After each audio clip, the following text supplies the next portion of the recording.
এই তো বন্ধুরা, শেষ মুহূর্তে ভাজিগুলো করব আর ভাতটা রান্না করব। তারপরে নিয়ে যাব ঠাকুর ঘরে। তারপরে গোবিন্দের ভোগের আয়োজন করবো, বুঝছেন। আজকে তো ওই যে দ্বাদশী দিন একটু ভোগ দিব, সেই হিসেবে রান্নাগুলো করতেছি তাড়াহুড়ো করে আর কি। আর গোবিন্দের ভোগ দিব, কোনো কথা হবে না, এতটুকু।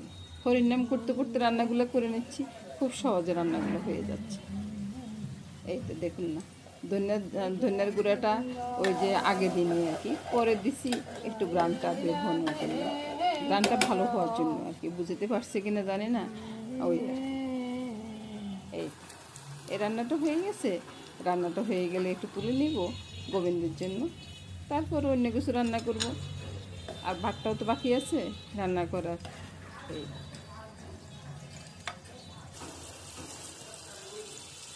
তারপরে আর ওই যে ছেলে কথা বলতেছে, বুঝছেন, ঘরে ছেলে আছে, ছেলে কথা বলতেছে। এই তো ভাতের জলটা বসিয়ে দিলাম, ওই যে একটু তেল আর ঘি দিয়ে দিলাম।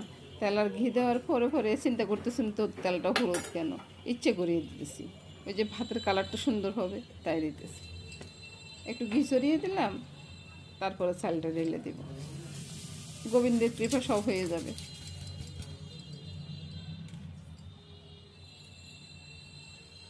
হরে কৃষ্ণ। এই মশলাটা গভীর রান্নার জন্য।